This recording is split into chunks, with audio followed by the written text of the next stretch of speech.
Long ago in the golden age of the Benin Kingdom, when the air smelled of incense and the thunder of the talking drums echoed through red earth streets, there reigned a mighty Oba named Obanosa. His name, meaning King of the Path, was whispered with reverence across forests and rivers, from the humid delta to the edge of the Sahel.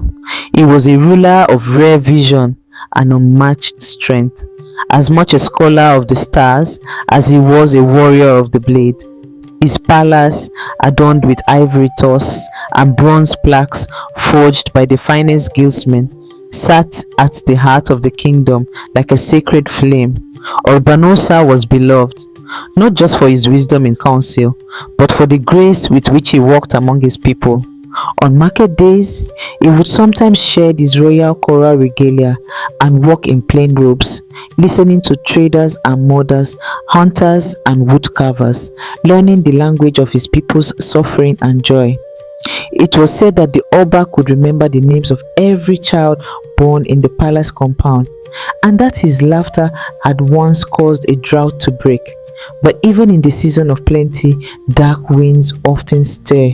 One harmattan morning, as the land lay cloaked in dust and silence, news reached the palace like a dagger in the gut.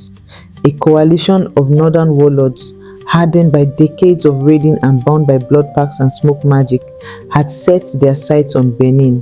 These were no ordinary invaders.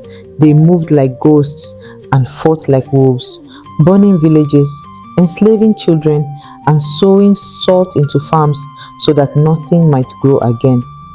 Their drums did not sing, they screamed.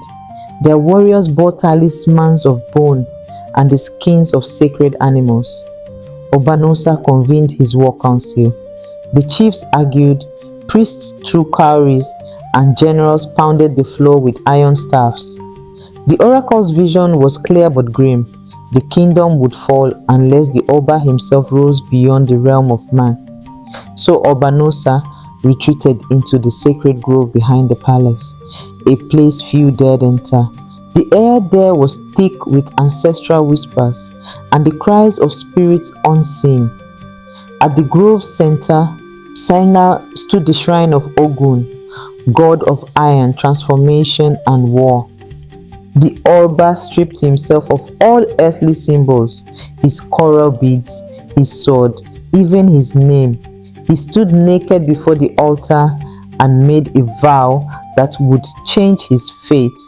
Let me be what I must to protect my people. Let my flesh give way to claw and my tongue to roar.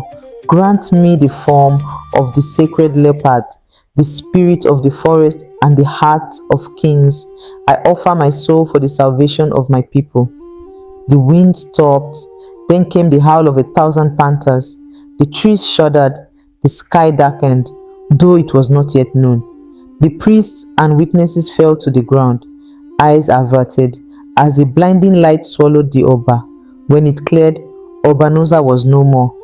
In his place stood a creature of terrible majesty, a leopard, larger than any beast known, with fur like burnished gold and spots that shimmered like starlight. Its eyes glowed with the fire of an oath made in blood. With a single bound, the beast vanished into the forests. The days that followed were filled with awe and dread. The invading army found no resistance at first. They marched deeper into the kingdom, expecting surrender, but in the night, terror struck. Their scouts disappeared without a sound. Their horses fled into the bush, eyes rolling in fear. Campfires turned to funeral pyres as a shadow danced between trees, faster than arrow or spear.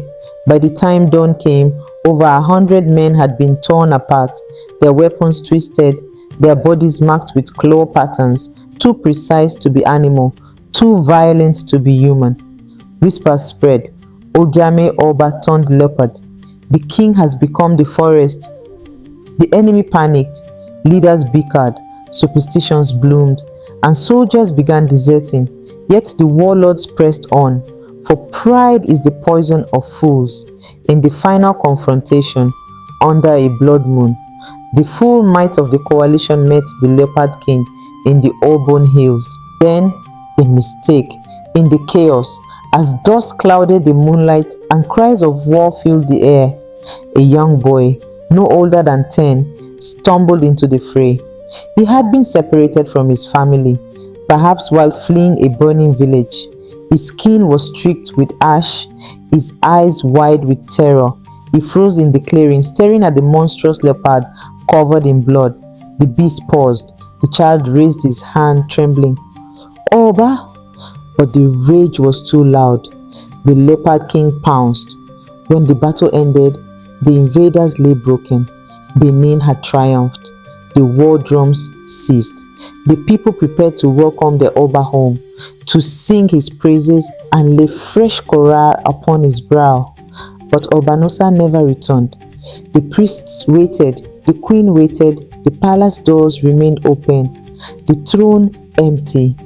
Days turned to weeks. The skies wept rain. Then came a dream. An old priest, blind and near death, received a vision. In it, the Oba stood at the edge of a vast forest, weeping blood. A voice from the heavens said, "He who spills innocent blood while wearing the form of the sacred beast shall never wear the crown of man again." The priests wept. The child's soul, pure and unarmed, had been taken. A sacred taboo had been broken. The curse was sealed. Obanosa, once king of kings, became the guardian of the wild, bound to the forest by the blood he spilled. Neither spirit nor mortal, he roamed the sacred groves, protecting the land he loved, but forever barred from the throne that was his by birth. Generations passed. New Obas ruled. The kingdom flourished, then waned, then flourished again. But stories of the Leopard King never faded. Hunters whispered of a massive leopard with golden eyes who watched them from the shadows but never attacked unless they disrespected the land. Poachers went missing. Sacred trees were found with claw marks. Children lost in the woods were found asleep under paw prints, unharmed. Some say the Leopard King still guards the boundary between the living and the spirit world.